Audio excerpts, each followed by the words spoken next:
Welcome back. It is exactly 9:46 a.m. This is News and Views, and we're crossing over to the Western Cape. We'll be talking with Dr. Fatima-Zahra Khan, member of Healthcare Workers for Palestine. Assalamu alaikum to you. Welcome to the program. Lovely having you on the show. Walaikum salam. Shukran for having me on this important topic. Absolutely, absolutely. Shocked, I will go on to add. I couldn't believe what I read by the report or the statement by the Faculty of Health Sciences. Their apology for advertising the screening. This is absolutely shocking. What does this say about academic freedom and the ability to discuss Palestine on campus? I've got quite a number of questions for you. I don't want to read out their apology. Maybe I should just very quickly go over it and then we can respond. The Associate Professor Lionel Green Thompson, Dean of the Faculty of Health Sciences, has put out an apology to dear staff and student colleagues. The Faculty of Health Sciences Infomailer is a platform in which our diverse faculty community may advertise activities they believe to be of interest to others in the faculty. An event organized by an external group was included in our 27 January Infomailer and contained content that was received as offensive to some members of our faculty community and beyond. I wish to acknowledge the messages of concern and clarify that despite publication of the advert, this was not an official endorsement of that event. I'm deeply sorry for the hurt that this communication has caused. It has not been possible to retract the communication from the electronic platform on which it was published. If you have any queries, please contact the following. I'm shocked. Over to you. Welcome. Lovely to have you on the show. Yeah, I can only agree with you. I think all of us were astounded at that statement that was made. We had great support from faculty members and UCT students, staff, who supported the screening and were present there and actually made an effort to engage in the material. And then we have a statement coming out by someone who has not even been present and can't actually talk to what was being said and shown on the day, and then having a blanket apology for hurting people's feelings. And these feelings are directed at their discomfort because they don't want to face the fact that they are supporting a genocide. And we've got to be sensitive to those feelings instead of sensitive to the Palestinians who have survived and endured a genocide, who have buried their family, who have not been given the opportunity to bury their family. And that was the point of the screening, for us to be aware of and to appreciate it. We deliberately held this event on the International Memorial Day of the Holocaust because we believe that one Holocaust, one genocide does not stand above any other, and that all genocides should be condemned, that all victims should be commemorated and fought for.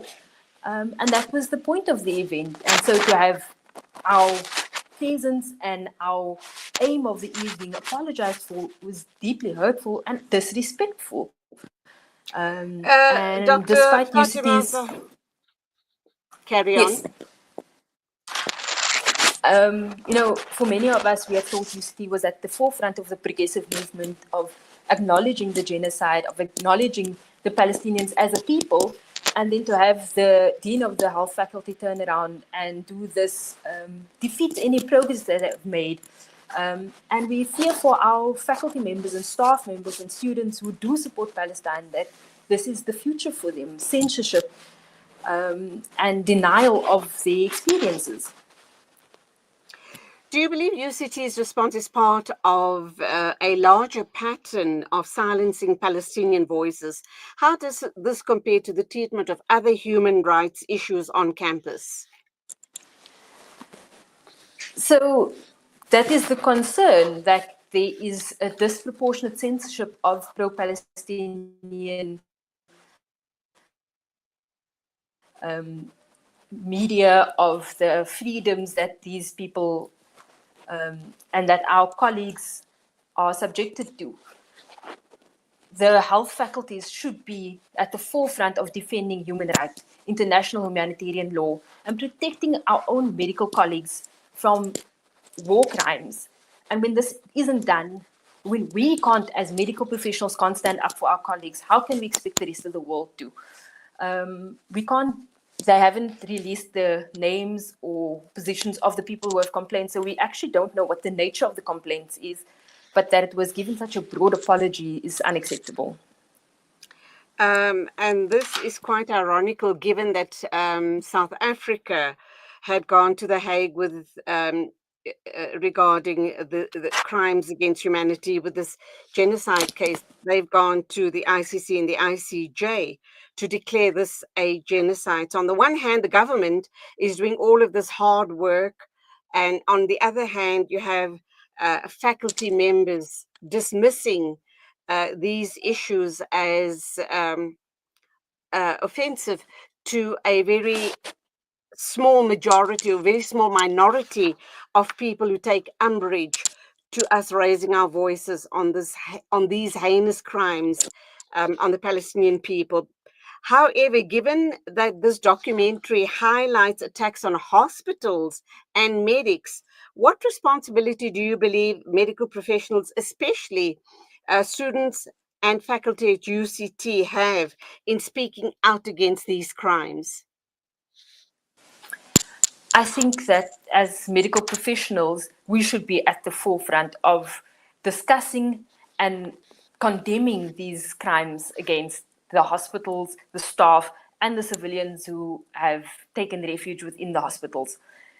Al-Shifa is only one of 36 hospitals that have been targeted and dismantled by the Israeli occupation forces. And if, as I said before, if we as medical professionals are not going to stand up for our colleagues, how can we expect international law to stand? How can we expect the rest of the world to continue respecting international law? We cannot allow international law to be subjective depending on where the crimes are happening and who is committing it. There needs to be blanket application of these laws, and we need to ensure that those laws are upheld. And that's the point of these documentaries. So for us as medical professionals, we need to make sure that people are seeing these documentaries, seeing the crimes, witnessing it, and then acting on them.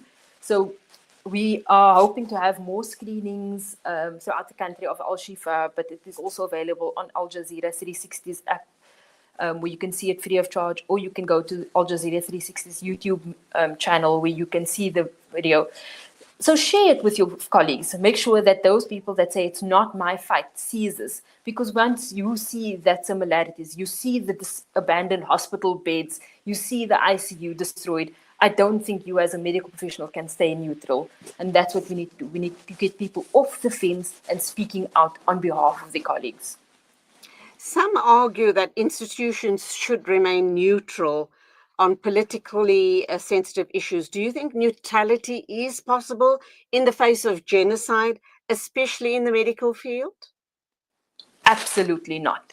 Neutrality is not an option at any point in medicine. Yes, we have a duty to stay neutral and treat all patients regardless of their beliefs or actions, but politics and medicine is intertwined.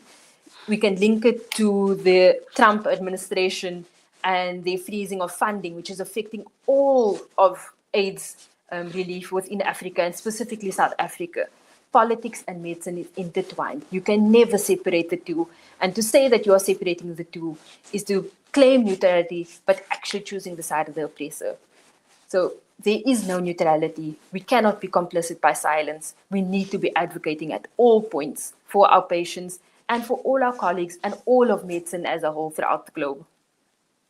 Who do you think pressurized UCT into issuing this apology? Do you believe this was perhaps a response to external lobbying efforts, or perhaps some of the large funders of the medical faculty at UCT? That information has not been made public. We do not have any idea of who these people are and what the basis of the complaint is. All we have access to is Prof. Lionel Green's response, which was wholly inadequate. But we can assume that it is pro-Zionists who are using the funding as leverage to get the response they want. They are weaponizing their apparent fear and hurt over that of an actual genocide, which is unacceptable. And it's part of the ills of society where we see capitalism taking over and we see that people's money means more than academic freedom, truth, and international humanitarian law, which we need to address. Sadly true. Now, given South Africa's own history of censorship under apartheid, do you see parallels in how Palestinian issues are suppressed in academic and mainstream media spaces today? Absolutely. Anytime anything is uncomfortable to the capitalist minority, where it threatens their financial bottom line, we don't see it being covered in the media. And that goes throughout the media, goes through academics, and unfortunately through our academic institutions. Many of our institutions haven't put out statements, haven't condemned the genocide, and it's because there's fear of the financial backlash that they are going to get, which is unacceptable. So, Dr. Fatima-Zahra, how do you believe UCT students and the faculty responded to this apology? Have you heard of or seen any pushback against the administration's attempt to distance itself from the screening? Definitely. So there was a brilliant letter that was published by Aziz Yunus, which is a reporter that has family in Gaza. Yes, He I've was seen that. instrumental. I've come across that letter. Absolutely brilliant. And I think anybody who is confused about the UCT response and how inappropriate it is should have a look at that letter. You can find it on our social media, on Healthcare Workers for Palestine's Instagram and other social media. But read that, and we advocate for our UCT students and faculty to follow in his lead. Put your complaints in writing. Just putting it out into the ether doesn't yield results as much as putting your words to paper and submitting it to the faculty. Make yourself heard. We cannot allow ourselves to be outwritten from history by the Zionist forces. We need to make sure that our objections are written, submitted, and acknowledged. And from what I've seen, most of the people who are on the right side of history are absolutely disappointed and disgusted by that response from the dean. And so they should be. My final question to you, Dr. Fatima-Zahra. What steps can students, faculty, and activists take to ensure that Palestinian voices are realities and not erased from academic spaces? So the important thing to remember is you are not alone. You have advocates that stand next to you. You have colleagues that support you, and that together you have a stronger force. So join up with other volunteer groups. Join your local pro-Palestinian network at the university. And if you're in healthcare, join healthcare workers. If you're not, you can join the Palestinian Solidarity Campaign in Cape Town. You can join South African Jews for Free Palestine if you fit that bill. But join up and create a bigger force, because together we are stronger. And then most importantly, make your voice and your vote count. So when it comes to university events, make sure that you are voting for people on the SRC that is going to represent your worldview. Make sure that when there comes votes for council members, you are putting your vote to use and making sure that those people in that room is standing up for the right side of history. And just be involved. Dr. Fatima-Zahra Khan, member of the Healthcare Workers for Palestine, Alhamdulillah, thank you for making your voice heard. And let's see what happens, what type of pushback and what else is going to come out of this crazy situation at UCT. Thank you indeed. Till the next time, Assalamu alaikum to you. Wa alaikum salam. Thank you for having me.